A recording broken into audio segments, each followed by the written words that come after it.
뉴질랜드는 담수호와 휴화산이 산재해 있는 나라입니다.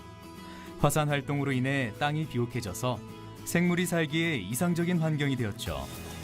여기에 온화한 기후와 풍부한 강수량은 초기 정착민들이 이 땅을 선택한 이유입니다.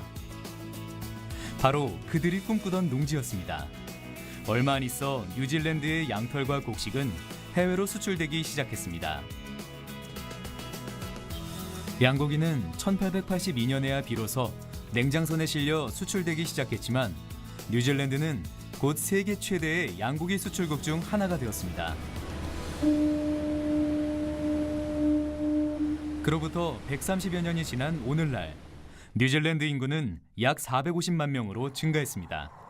하지만 농축업은 여전히 중요한 생활수단이자 뉴질랜드 경제의 핵심 부문입니다.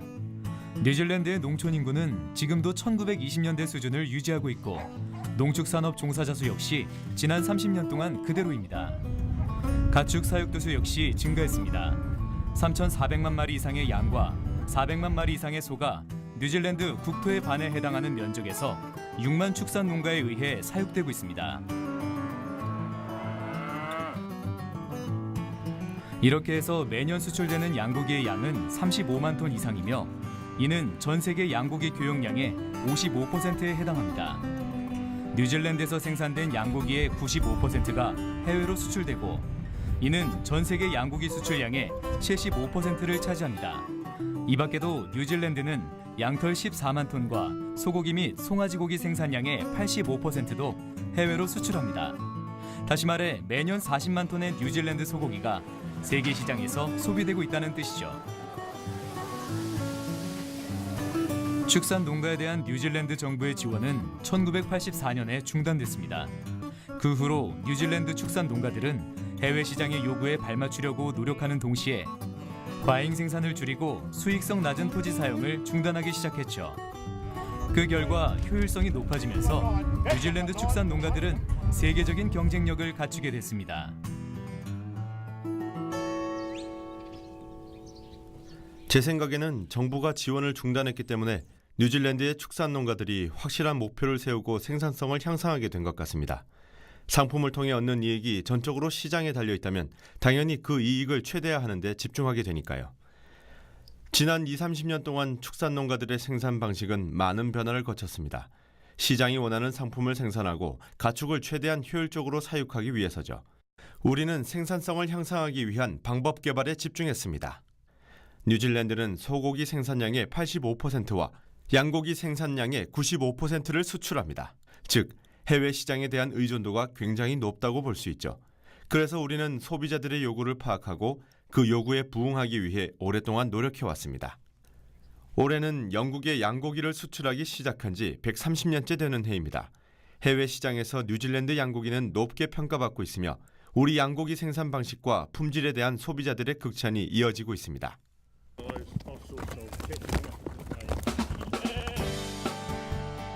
세계 최고의 고기를 생산하고자 하는 노력은 결국 가축에게도 좋은 일입니다. 가축이 건강해야 양질의 고기를 생산할 수 있기 때문에 가축의 복지가 최우선이 된 것입니다.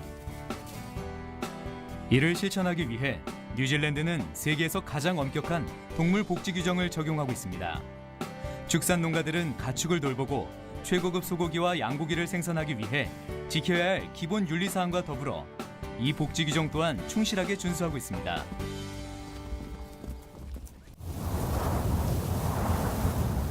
목장에 봄이 찾아왔습니다. 뉴질랜드에서는 평균 매해 3천만 마리의 양과 100만 마리의 송아지가 태어납니다. 대표적인 양품종은 롬니이며 대표적인 소품종은 앵거스와 헤어포드입니다. 뉴질랜드의 축산 농가들은 원하는 유전 형질의 소와 양을 사육하기 위해 장기간에 걸쳐 효과가 입증된 교배 기술을 활용합니다. 어린 가축의 고기가 더 연하기 때문에 빨리 자라는 개체 위주로 교배한 것이죠.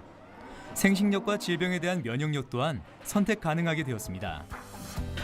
이제는 신기술로 교배를 통한 품질 개량이 더욱 쉬워졌습니다. 2002년 비프앤랩 뉴질랜드는 농업연구회사인 에그리서치와 함께 오비타 컨소시엄을 만들어 양의 유전자 연구를 통해 축산 농가의 생산성과 수익성을 높이는 연구를 진행하고 있습니다. 이것은 유전공학이 아닙니다. 뉴질랜드에서는 유전자 조작이나 복제를 하지 않습니다. 그 대신 양의 유전적 특징을 기록함으로써 교배 여부에 대한 판단을 도와주는 것이죠. 그 결과 탄생한 것이 바로 SMP 칩입니다. 이 SMP 칩 또는 스닙 칩은 우리가 연구실에서 사용하는 도구입니다. 축산 농가들이 주요 유전 형질을 쉽게 알 수 있도록 도와주고 그 결과 소비자에게 더 나은 품질의 고기를 공급할 수 있게 하는 것이죠. 이 칩에는 5만 개의 단일 염기다형, 즉 스닙이 들어 있습니다. 이 스닙들이 양의 게놈에 넓게 퍼져 있는 것이죠. 사용법은 이렇습니다. 축산 농가가 관심 있는 동물에게서 샘플을 채취합니다. 그러면 우리는 그 샘플과 이 스닙칩을 비교해서 축산 농가가 궁금해하는 유전 형질을 예측합니다. 예를 들면 고기의 품질이나 생산량, 빛깔, 전반적인 건강 상태 등 소비자가 관심 있어 할 만한 특징들이죠. 이것은 유전공학이 아닙니다. 하지만 축산농가가 선택을 할 수 있게 해주죠. 우리가 사용하는 유전체학이라는 기술은 특정한 목적에 맞는 개체를 골라내어 교배하는 것을 목표로 합니다. 이제 6주가 지났습니다. 새끼양과 송아지들은 최고의 보살핌을 받고 있죠. 그들의 빠른 성장은 영양가 높은 어미의 젖 덕분이기도 하지만 영양분의 50%를 뉴질랜드의 신선한 목초에서 섭취하기 때문이기도 합니다. 뉴질랜드의 축산 농가들은 가축들이 최상급 목초만을 먹을 수 있게 순환 방목이라는 기법을 사용합니다. 임시 울타리를 쳐서 가축들이 울타리 안, 방목지의 풀을 다 뜯어 먹을 때까지 기다렸다가 다른 장소로 옮기는 것이죠.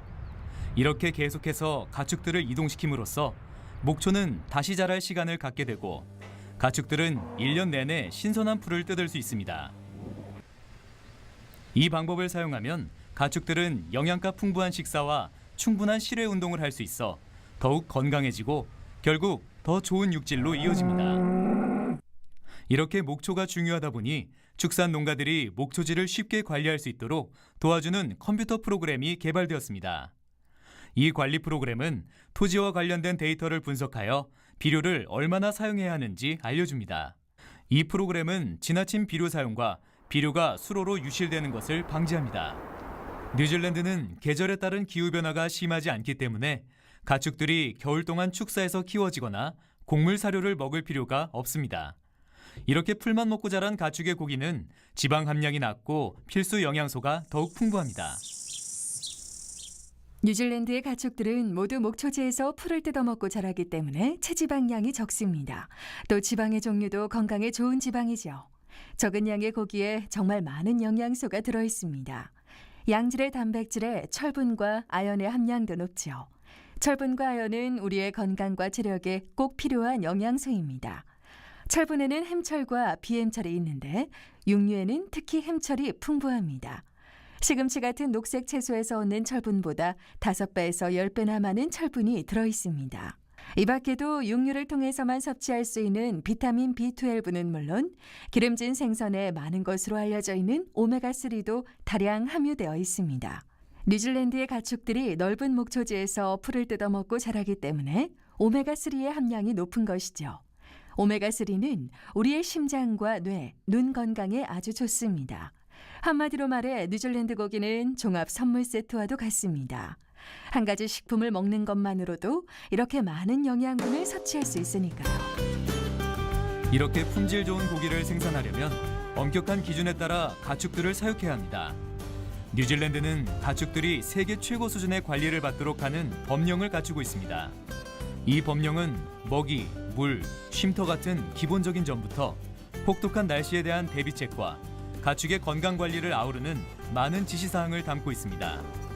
그리고 뉴질랜드 축산 농가들은 정기 감사를 통해 이런 조건들이 잘 지켜지고 있는지 확인받죠. 뉴질랜드 축산 농가들은 굉장한 자부심을 갖고 있습니다. 건강한 가축에서 양질의 고기가 생산되면 그들에게 더 높은 수익으로 돌아온다는 사실 또한 잘 알고 있습니다. 가축의 건강에까지 신경 쓰는 현대 소비자들은 뉴질랜드 고기를 믿고 구입할 수 있습니다. 바로 뉴질랜드의 전국 가축 이력 추적제, 즉 네이트의 도입 덕분이죠. 이 전자태그의 의무화 덕분에 뉴질랜드의 모든 소와 사슴은 출생부터 가공 생산되기까지의 모든 과정을 추적할 수 있습니다. 모든 단계마다 가축의 건강 상태 확인이 엄격히 이루어집니다. 이 식별용 태그는 전자판독기로 읽을 수 있습니다. 축산농가는 이 태그를 통해 가축의 체중 증가, 식사량과 생산량을 확인할 수 있기 때문에 가축 상태 신고서를 더 쉽게 작성할 수 있습니다. 가축 상태 신고서는 가축의 건강 상태와 이동 경로를 기록하는 서류입니다. 가축 이력제를 통해 축산 농가들은 더욱 현명한 결정을 내릴 수 있는 동시에 뉴질랜드의 생물 보안 능력 향상에도 기여하게 됩니다. 지리적 고립성과 엄격한 출입국 관리 덕분에 뉴질랜드 가축의 건강 상태는 세계 최고입니다. 광우병이나 구제역이 단 한 번도 발생한 적이 없죠. 이것은 뉴질랜드의 엄격한 출입국 관리와 생물 보안 규정 덕분이라고 봐야 할 것입니다. 뉴질랜드는 국경 안팎에서 산업부문과의 긴밀한 협조를 통해 세계 최고 수준의 생물 보안 시스템을 운영해 왔습니다. 그 결과 구제역, 광우병, 스크래피처럼 육류의 생산과 수출에 영향을 미치는 심각한 가축 질병이 지금껏 단 한 번도 발생하지 않았습니다. 이는 뉴질랜드가 섬나라이기 때문이기도 하지만 그보다는 정부와 산업부문이 긴밀히 협조하여 통관 시에 엄격한 기준을 적용하고 이를 준수하는 훌륭한 시스템을 만들었기 때문입니다.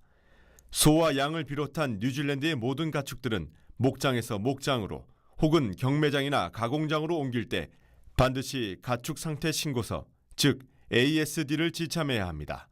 이 신고서는 반드시 책임자가 작성해야 하며 가공업자에게 해당 가축의 복지와 건강, 안전성에 대한 정보를 제대로 전달해야 합니다.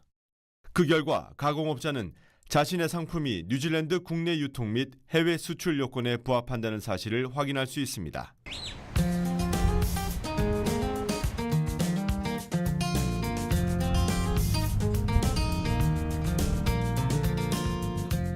자연환경은 뉴질랜드가 가진 최고의 천연 자원으로 뉴질랜드 국가 산업의 기반이 되고 있습니다. 바로 농축업과 관광업입니다. 이 두 산업이 앞으로도 번창할 수 있도록 뉴질랜드 축산 농가들은 순환 방목이나 비료 사용 억제 같은 지속 가능한 축산업을 시행하고 있습니다. 또한 보다 효과적인 환경 보호를 위해 축산 농가는 비펜램 뉴질랜드에서 개발한 토지 환경 계획 툴킷을 사용합니다. 이 소프트웨어는 환경적 위험 요소들을 파악하고 줄이도록 도와주죠. 토지 오염을 줄이고 축산 농가들의 생계 수단을 보호하기 위하여 정부와 산업은 긴밀한 상호 협조하에 매년 막대한 금액을 지속 가능한 축산업 개발에 투자하고 있습니다. 관계수로 개발, 농지 계획, 축산물 검수 등의 연구를 예전부터 진행하고 있습니다. 뉴질랜드는 담수가 풍부한 나라지만 이를 당연히 여겨서는 안 된다는 사실을 축산 농가들은 알고 있습니다. 비료를 지나치게 많이 사용하면 땅에서 빠져나간 영양분이 녹조를 만들어 수로를 막고 훗날 수자원 사용을 제한할 수 있기 때문이죠. 축산업이 수자원 공급에 미치는 영향을 더욱 잘 관리하기 위해서 비프앤램 뉴질랜드는 주요 부문 수자원 조합에 가입했습니다. 이 조합의 목적은 축산이 담수 자원에 미치는 영향을 최소화하는 것입니다. 또한 비프앤램 뉴질랜드는 뉴질랜드 토지 및 수자원 포럼에도 참여하고 있습니다.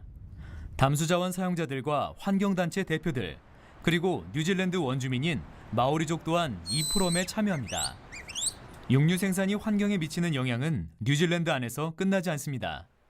전 세계로 육류를 수출하는 섬나라에서 해양 운송은 꼭 필요한 부분이자 환경에 영향을 미치는 요소입니다. 그러나 여러 연구 결과에 따르면 효율적이고 친환경적인 목축 방식을 사용하는 뉴질랜드 축산물의 탄소 발자국은 운송 과정을 포함한다 해도 유럽 현지에서 생산된 축산물의 탄소 발자국보다 크지 않다고 밝혀졌습니다. 1990년부터 2009년까지 뉴질랜드의 소고기와 양고기 생산으로 인한 온실가스 배출량은 22% 감소했고 목축 온실가스 연구 컨소시엄이 지금도 더 나은 방법을 찾기 위해 노력 중입니다. 뉴질랜드 축산업계가 후원하는 이 단체는 2002년부터 온실가스 배출을 줄이기 위한 방법을 연구해왔습니다. 육류 생산과 관련된 온실가스 배출량의 80%는 목장에서 발생하며 그 대부분이 동물에 의해 생겨납니다. 탄소 발자국의 57%는 가축의 트림 때문에, 15%는 배설물 때문에 생겨나죠. 이 온실가스는 동물 체내에 있는 메탄 생성 미생물에 의해 만들어집니다. 목축 온실가스 연구 컨소시엄은 이 미생물의 온실가스 생산 능력을 억제하는 기술을 개발함으로써 목장에서 발생하는 온실가스의 양을 줄이기 위해 노력하고 있습니다. 목장에서는 새끼양과 송아지들이 도축될 준비를 마쳤습니다. 축산 농가들은 모든 가축들의 건강 상태를 확인하죠. 최근에 질병 치료를 받은 적이 없는 건강한 가축만이 도축 대상이 됩니다. 숙련된 구매업자는 국내 및 해외 시장의 방대한 지식을 토대로 소비자들이 어떤 양과 소를 원하는지 축산 농가에게 알려줍니다. 육류 가공업자는 상품의 질을 일정하게 유지하기 위해 대개 양과 소의 특정한 나이대, 몸무게와 체지방량 등을 요구합니다. 그래서 측정을 마친 가축들 중 기준에 맞는 개체만이 팔려나가게 되죠. 선택된 가축들을 깨끗하게 씻기고 휴식을 취하게 합니다. 양들은 배와 생식기 주위의 털을 깎아야 합니다. 털 길이가 5cm 이상 되어선 안 됩니다. 그래야 위생적으로 도축되어서 진공 포장된 고기가 오랫동안 신선도를 유지할 수 있기 때문입니다. 가축을 운송할 때는 동물들의 건강과 복지가 최우선시됩니다. 운전사들은 엄격한 동물 복지 규정에 따릅니다. 가축들이 긴장하지 않은 상태에서 도축되어야 부드러운 육질을 얻을 수 있기 때문입니다. 뉴질랜드 축산 농가들은 그들이 하는 일에 애정을 가지고 있습니다. 그들은 동물을 사랑하고 최선을 다해 보살피며 가축들이 건강한 상태로 가공장에 도착하도록 합니다. 가축들의 상태는 확실히 육질에 영향을 미쳐 스트레스를 받으면 pH 수치가 변하고 그에 따라 신선도 유지 기간이 달라지거든요. 그래서 운송 담당자는 정해진 시간 안에 가축들을 운송해야 할 책임이 있습니다. 목장에 도착하면 농장주와 함께 가축들이 운송 과정 동안 편안하게 있을 수 있도록 자리가 비좁지 않게끔 합니다. 농장주가 주는 가축 상태 신고서는 운송 내내 반드시 지참하여 운송 과정이 지연되지 않게 하는 것이 중요합니다. 운송 차량은 비포장 도로에 맞게 특별 설계된 것입니다. 방향 조정이 쉽고 견인력이 뛰어나죠. 짐칸도 가축들이 편안하도록 설계되었고 동물 복지 규정에 맞는지 정기적인 감사를 받습니다. 통풍이 잘 되고 바깥 날씨의 영향도 받지 않도록 만들었죠. 다음 목적지는 가공장입니다. 가축들은 그곳에서 인도적으로 도축된 후 전 세계 시장으로 수출됩니다. 신선한 목초를 먹이고 마음껏 뛰놀게 하는 방목사육. 세계 최고 수준의 동물 복지 규정과 식품 안전 규정.